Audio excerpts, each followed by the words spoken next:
no clue what's going to be here. So I did say that I wanted to go on a hike, but I should have just kept my fucking mouth shut. If you don't know where you're going, any road will get you there.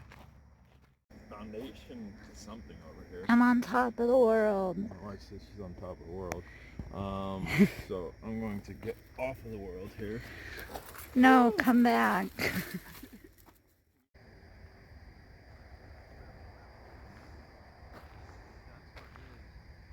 So that's exciting. Got some big tires. So there was probably a building here at some point. There's like concrete and shit everywhere.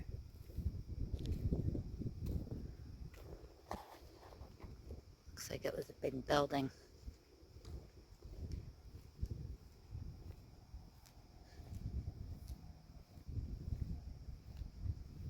That's fun.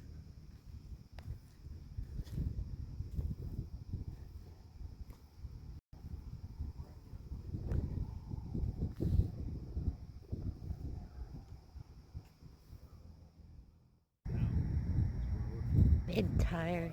Won't be too interesting. I mean, we can probably get some decent photos and whatnot. But Standing keep on cruising along, and again, you can see how large this thing was. So they put gates up so you know where to enter, right? That's right. Bye, gate. Bye. So it's like Hansel and Gretel and we found the house. But we're not going to go in because there are no trespassing signs and private property signs. And we both know how to read. Yeah, sometimes don't matter. Sometimes if it's clearly abandoned. But this, even coming up, there's fresh pallets down the road. There's a fresh bonfire set up over there with also a fresh pallet in it. So I don't think this is an abandoned property by any means. It's a really cool hideaway though. Like this is in the woods. Like you can't access this property besides that road with the gate that we just walked through. So pretty neat. And look, you can see around there, it's like a natural cove that this is awesome hideaway.